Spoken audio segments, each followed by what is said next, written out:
Okay, I'm really excited to introduce our next speaker. Terry Bills is the Transportation Industry Manager at Esri. He has over 30 years of experience in transportation planning and policy information technology and GIS. Terry has been with Esri for 15 years, where he provides subject matter expertise through leadership in transportation. And I've enjoyed working with Terry on many opportunities and sharing the message. And he travels the world, and he's an unbelievable resource. And I'm so happy to have you here today, Terry. Thank you. All right, thanks, Brent. I appreciate that. And let me share my screen. Are you seeing my screen now? Looks good. Okay, thanks. So it's a pleasure to be here today, and actually I was very happy to do it. When Brent asked me if I would participate today, I was really very, very happy to do it. Brent and CompassCom have been very long, very loyal partners to Esri, and quite frankly, probably one of our most successful partners in the telematics field. I think as Brent mentioned, telematics, while we wish it was plug and play, is in many cases a little bit more complex than that, especially when you're really sort of layering in other systems. I can't think of anyone else that is more successful than CompassCom, and we certainly recommend them not only in the US, but internationally as well. So it was, I'm happy to be here. It's a great pleasure. So, what I'd like to do is actually sort of ground or embed the discussion of telematics in the larger discussion really about smart communities. And I think telematics and sensorization is really a part of a larger movement, which is how do we use people and process and technologies in our communities really to build better and smarter communities. And so that's, I really want to sort of start there, and then we'll move into some of the discussion relating more specifically to how we use GIS and telematics really to power greater efficiencies in our operations. So let me start. I mean, probably we now have smart beds, we have smart refrigerators, we even have connected and smart pets. So I mean, it literally just about everything that in our society is now quote smart. And as our president Jack Denjman once said, no city wants to be thought of as a dumb city. Everybody wants to be a smart city and a smart community.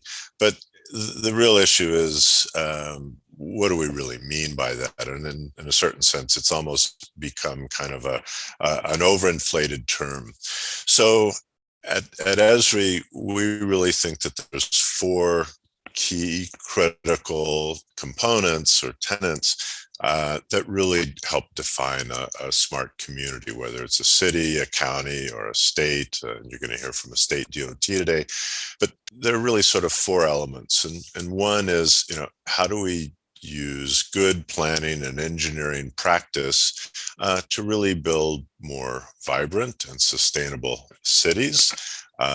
And secondly, how do we really improve our operational efficiencies within our communities? So how do we use real-time sensors? How do we use telematics, to bring together so that we can continuously improve our operational efficiencies and our operational performance?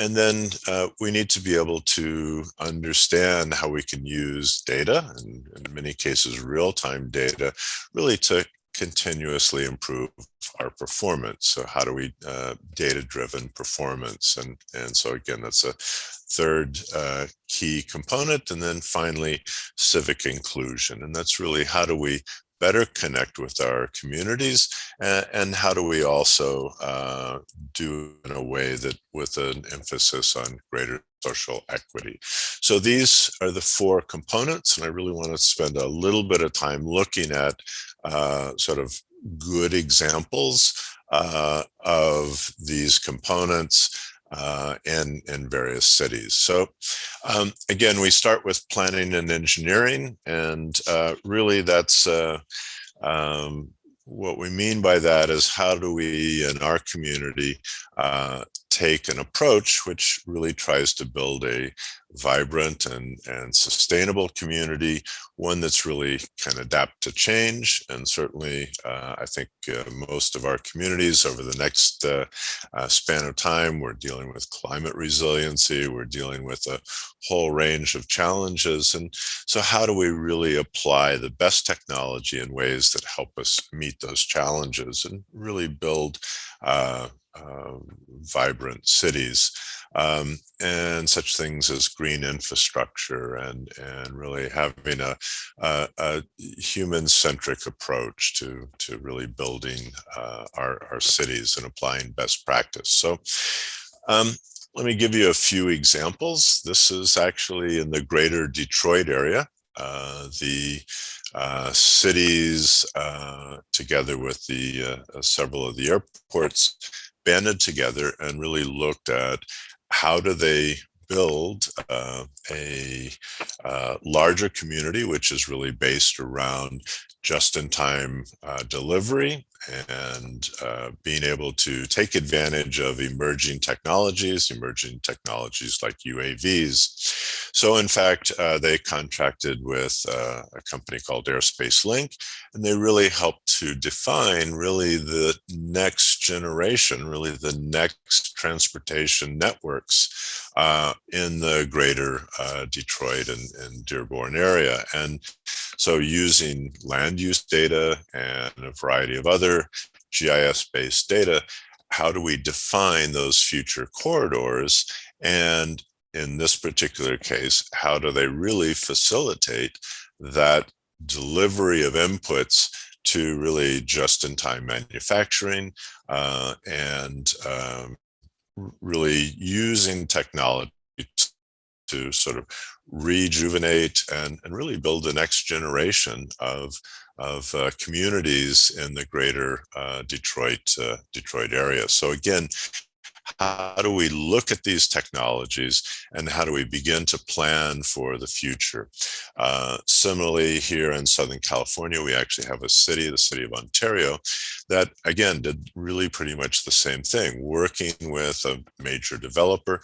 They really designed the first drone-enabled or drone-ready communities such that literally you can have drone deliveries of food, of groceries, of a wide range of deliveries directly to your home. And again, working to define these future networks. So how do we understand where we're going in the future? And it's not just drones, but urban air mobility. We're really talking about a time frame within the next 5 to 10 years in which we're likely to see what are often called urban air taxis. And so how do we make sure that we define appropriate corridors for these types of vehicles? And so again, using the technology really to look ahead and how do we plan for a smart community. Another example, this one taken from Eau Claire County in Wisconsin. And historically, cities have often used interns or very manual labor to go out and to collect all of the asset information that they need really to power their asset management systems. In this particular case, then the Eau Claire County really contracted with one of our business partners, Manley Communications, and in a very cost-effective and fairly cheap way, you can see the vehicle there, and they're really collecting both 360-degree digital video together with LiDAR, and that a very accurate picture of all of the roadway assets, everything from signs, gutters, pavement markings, etc. And then doing feature extraction, that really creates the asset inventory that is drawn into the GIS and then actually goes into the asset management system. So a much more cost-effective, cheaper and faster way of collecting all of that information really that powers our asset management systems. And you're going to hear a little bit later, CompassCom has a relationship with CityWorks. So again, how do we really make seamless flows from data collection into our mobile workforce management and to our asset management system? So again, really being able to use technology in very smart ways. Most communities, most cities really sort of grapple with the notion of micromobility. We have scooters, we have, in many cases, we have multiple brands of these scooters. We have bicycles, we have any number of other types of micromobility systems. And the real issue is that how do we, one, ensure that they're used appropriately, that they don't just simply clutter our sidewalks, but also how do we ensure that there's equity in terms of service across our communities? So the city of Nashville is one that, again, is really sort of monitoring. They insist that all of those micromobility providers supply that data so that they can actually track all of those movements. They understand where all of those systems are located, where they're being used, and really how do you use that information then really to feed into your larger traffic management system so that, again, you can improve public safety and that really you have a better understanding of the urban mobility patterns. And so, again, the ability to bring together this sensor information, analyze it, and really then use that to make better decisions in the community. And then finally, I want to point to this. This is actually in the San Diego area. This is the Metropolitan Planning Organization, and probably had one of the most far-reaching and I would say one of the best sort of longer-range plans in terms of how do they transform the transportation in the San Diego area. And so they really had 5 components, and they actually did talk about the next, they called it the operating system. In fact, they're really pulling together a lot of real-time information, building patterns of use, databases around that, so that to really help them better plan for the mobility of the region and creation of complete corridors, new mobility hubs. If you haven't seen this, I would encourage you to really sort of take a look, and you can simply Google SANDAG long-range plan.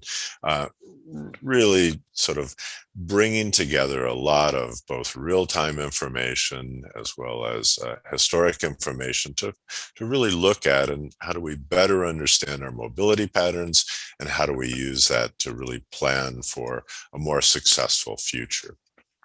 So I think all of these are really examples of how do we apply best planning practice really to making our cities smarter, more livable, more sustainable, and really more responsive to our citizens. So as I always say, you really can't be a smart city unless you're really solving your mobility issues. And certainly these are great examples of the use of, again, technology and looking at process and how do we bring those together really to define and design better and smarter cities. The next big area really is operational efficiency, and that's really where the fleet management, telematics and really the sensorization, so that how do we bring together a great deal of information in real time to make better decisions, to improve our operational performance. And that's really again, a key tenet of sort of transformation of cities, if you will.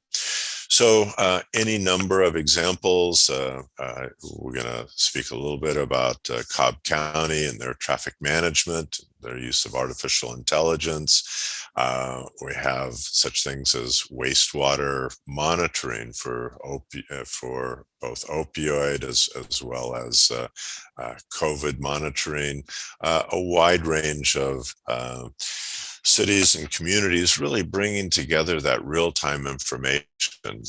And we do think of, as Brent mentioned, these are systems of systems that really help us better manage our cities. And then we're going to speak a little bit about the Iowa DOT and their snowplow, their snow operations. So we'll see. So Cobb County is actually monitoring a great deal of not only vehicle data in real time and pedestrian data, and bringing all that together in ways that really feeds into their traffic management and their traffic operations. And the real move among any number of cities is, how do we capture that real-time information to then help feed into our dynamic signal control, and so that we actually can adjust our signal timing and our signal control systems based not just on historic data, but actually on real-time traffic patterns. And so that's certainly been the practice in Cobb County. City of Raleigh is, I think, a great example of that really kind of sensorization or the instrumentation of a city. So not only are all of the municipal vehicles, everything from the trash trucks, the smart parking, literally the trash receptacles are sensorized, so that rather than sending a vehicle around to empty those on a regular schedule, the trash receptacle actually notifies the city when it's full and when it needs to be picked up. And again, very similar, all of the micromobility. So all of that is really brought together. And the idea is that, again, how do we use all of that real-time information to better operate and better manage our cities, and having that real-time common operational picture, that situational awareness, helps us take greater control and really make better decisions. So in the case of Raleigh, they're actually using machine learning and AI, so that you can actually see, capturing that real-time information, not only vehicles, but also pedestrians and trucks, and feeding that into a system in real time. So again, using that information for dynamic signal control, and further really sort of better understanding the mobility patterns within the cities, so that, again, we can better plan. The Iowa DOT, and this gets a little closer to the focus today. The Iowa DOT has long been, I think, a leader in terms of not only sensorizing and putting telematics on their snow plows, but actually pulling a great range of data from those plows, putting them into dashboards for analysis, and in fact, looking at the past year's plow patterns and the material spreading, they're actually able to reanalyze that data, understand how they could do better. And then even more they actually publish that data out to the public. So they let the public really know the cost per segment of highway of keeping the roadway clear. So that, again, it's that how do we communicate? How do we effectively create that dialogue between the public agency and the community? And I think this was a wonderful example. You're going to see another example from Illinois DOT and their dashboards today. So I think this is really a strong movement towards not only how do we better understand the performance of our snow operations and how can we be more efficient, more effective, but also how do we have greater transparency with respect to the public. So again, I think this is all part of that larger, really sort of smart communities. So again, how do we really look at how do we bring together technology and people and process really to the betterment of our communities. And I think that's the larger context that we really need to help understand the examples that you're going to see today, and the larger effort towards smart communities. So there's really sort of, I think, two critical components, and one is the real-time GIS. How do we, whether it's telematics, whether it's a variety of other sensors, how do we bring that real-time information into a GIS so that we can analyze it on the fly, and then we can use that information really to help us make better decisions, whether it's in public safety, whether it's in public health, and public transit, and public works, airports, etc. We have the ability to increasingly bring together just a tremendous amounts of real-time data. And the second part of that is that what we really need to do is we need to look at the full workflow really of our field operations. And so how do we bring that real-time information into the GIS in ways that will help us better plan and better understand, better monitor, and better coordinate the activities of our field workers. And that's really, I think, the challenge is that it's not just to see our snow plows or our utility vehicles or our inspectors on a map, but it's really how do we look at that entire workflow and how do we understand how we can better coordinate it, better plan it, and better understand, so that in fact we can continuously increase our performance. So it's not just the real-time data, but it's how we bring that in and how we use it to make our communities smarter, and really how do we continuously increase our performance. So a couple of examples here, and these are just really designed as illustrative, really looking at long haul trucking. In this particular case, we can actually see the origins, destinations, we can see different terminals, we can understand particular driver behavior. Are they en route, out of route? We can overlay weather information, we can understand their loads. All of that information can be brought together in real time in ways that really help us better not only monitor, but really how do we improve that performance over time. This is another example, and this is really looking at how do we not only monitor particular vehicles, but really the health and the status of what that vehicle is doing. So very similar to the examples that Brant mentioned in terms of snow plows, this particular case, and drilling operations. So we actually can understand literally the health of the vehicle, and literally the performance of every one of those vehicles, the drivers, and really monitor that in real time in these types of dashboards. Certainly we work with just about all of the major trucking operations, and location and telematics is really critical to their performance, as this particular example from Old Dominion illustrates.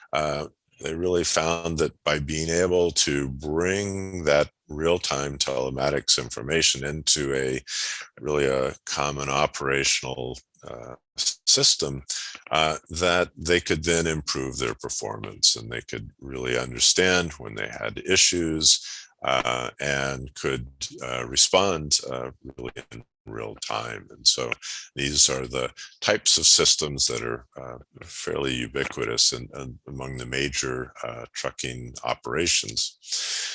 Another one, actually, Cisco has global service level agreements for all of their hardware.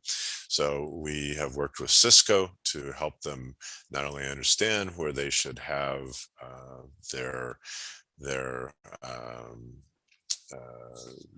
their centers, their repair and response centers, but also how they can route and how they can actually respond and meet their service level agreements, and to do that literally globally. So again, it's that ability to understand, have that common operational picture in ways that really helps them improve their performance, and in this particular case, to meet their service level agreements. So I'd like to sort of finish with that, and again, kind of re-embed. I think that the examples that you're going to hear today, great examples from CompassCom and their customers, are really embedded in that larger notion of how do we really use real-time information really to build smarter and better communities, really by leveraging those four tenets of best practice in planning and engineering, operational efficiency, being able to use data more effectively to really help drive our performance, and how do we create those more engaged and more transparent cities. So with that, I'll go ahead and I'll finish up. And again, I want to thank Brent for the invitation today, and I look forward to seeing the great examples from a number of Brent's other customers. So with that, I'm going to stop sharing, and Oh, thank you. Thank you very much. Very much in tune with where our customers and the users of this solution are going, that the smart city route or the smart state, or being able to provide the real-time information, and how Esri has a platform to operate on is just amazing. And you're there. I mean, you're in all these places. I mean, we want people to take advantage of what you have to offer. We had a question about ArcGIS portal, and I think we talked about ArcGIS Online is a data source for map data. And I'll give you from my perspective, essentially the data that can be sourced in the back of, in the case of CompassCom solution, can obviously be on an on-premise solution put out in the portal for access by our system. And it could be a combination of ArcGIS Online and the customer's map data. So yes, we do support that. And maybe you can give us some examples of how portal's being used, Terry, for this type of environment.